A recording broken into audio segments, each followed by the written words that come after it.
बिस्मिल्लाहिर्रहमानिर्रहीम सल्लल्लाहु अलैहि व आलिहि वसल्लम। दुरूद इब्राहिमी जब आप तवज्जो से पढ़ते हैं, अल्लाह से रो रो के दुआ मांगते हैं तो उसकी तासीर बढ़ जाती है, उसके फ़ायदे डबल आपको मिलते हैं और इतने अल्लाह ताला की रहमतों का नज़ूल होता है, इतनी बरक़ात होती हैं कि आपकी सोच भी नहीं पहुंचती। अल्लाह ताला अपने बंदों से बहुत मोहब्बत करते हैं। हम जब अपनी ज़िंदगी की सारी परेशानियों से, तकलीफ़ों से थक जाते हैं, लेकिन अल्लाह ताला हमें अकेला नहीं छोड़ता। जब हमारे ऊपर कोई परेशानी आती है तो अल्लाह उस परेशानी के साथ साथ उसका हल भी साथ में भेजता है। हमारी माँ हमसे कितनी मोहब्बत करती है, तो अल्लाह ताला हमारी माँ से 70 गुना मोहब्बत हमसे करते हैं, तो वो किस तरह हमें परेशानियों में, हमें तकलीफ़ों में अकेला छोड़ेंगे। जब हमने अपना फोकस मज़बूत करना है, अपना यकीन मज़बूत करना है, तो आप यकीन जानें आपकी ज़िंदगी ज़रूर बदलेगी। हमारे साथ, हमारे पास कुछ नहीं है, हमारे पास सिर्फ हमारा अल्लाह है जो हमेशा हमारे साथ रहेगा। अब हम जब यहाँ से मदद मांगते हैं, वहाँ से मदद मांगते हैं और हमें कुछ नहीं मिलता, अगर मदद मिलती भी है तो वक्ती मिलती है।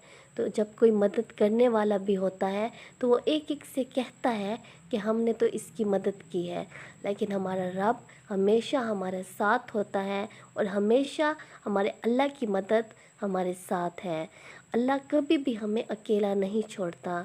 जब आप 5 टाइम की नमाज के बाद दुआ में अल्लाह से रो रो के मांगेंगे, अल्लाह से अपने सारे दिन की परेशानियाँ, तकलीफ़ें, मसाइब, अपने आंसू शेयर करेंगे, तो आप यकीन जानें आपके गम, आपकी परेशानियाँ अल्लाह सुनता है और उसका जवाब भी आपको मिलेगा। आपकी ज़िंदगी में मिरेकल्स होंगे, आपकी ज़िंदगी तब्दील होगी। और दुरूद इब्राहिमी एक ऐसा दुरूद पाक है जो आपकी ज़िंदगी को दिनों में तब्दील कर देगा।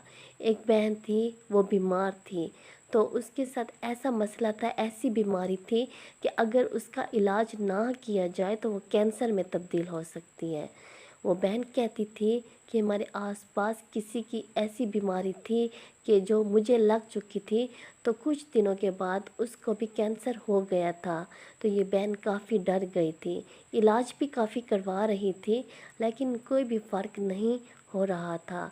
तो इसने जब दुरूद इब्राहिमी के फ़ायदे देखे, मिरेकल्स देखे, तो इस बहन ने सोचा कि मैं भी दुरूद इब्राहिमी का विर्द करूँगी। तो ये बहन दुरूद इब्राहिमी को तवज्जो से पढ़ने लगी और कहा कि जब मैं दुरूद इब्राहिमी का विर्द करूँगी, उसके बाद इलाज करवाऊँगी, उसके बाद टेस्ट करवाऊँगी। इलाज तो जारी था, लेकिन मज़ीद इलाज और मज़ीद टेस्ट करवाऊँगी, लेकिन दुरूद इब्राहिमी को वो पढ़ रही थी। तो दुरूद इब्राहिमी को पढ़ने के बाद उसको एक ऐसा शख्स मिल गया, उसने वीडियोस देखी कि उस बीमारी का इलाज था, तो उसने सिर्फ आज़माने के लिए वो नुस्खा किया, तो वाकई में उसकी बीमारी जो है वो दिनों में ही ख़त्म हो गई। उसको एक दिन ही नहीं लगा था कि उसको फ़र्क महसूस होने लगा, तो आहिस्ता आहिस्ता करके उसकी बीमारी का इलाज निकल आया।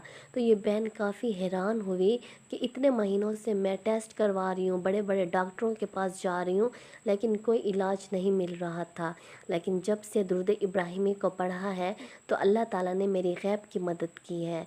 वाकई में जब इंसान जिस भी अमल को करता है, जिस भी नेक अमल को करके अल्लाह से दुआ मांगता है, तो आप यकीन जानें आपकी दुआएं अर्श तक जाती हैं। आपके दुरूद पाक के साथ आपके पैगामात भी हज़रत मोहम्मद सल्लल्लाहु अलैहि वसल्लम की बरगाह में पहुंचते हैं। बस अल्लाह ताला हमें मोहब्बत के साथ, यकीन के साथ दुरूद पाक पढ़ने वाला बनाए, हमारी ज़िंदगी को आसान कर दे, हमसे मुश्किलात को ख़त्म कर दे और तमाम मुसलमानों पे अल्लाह ताला अपना रहम कर दे इंशाअल्लाह।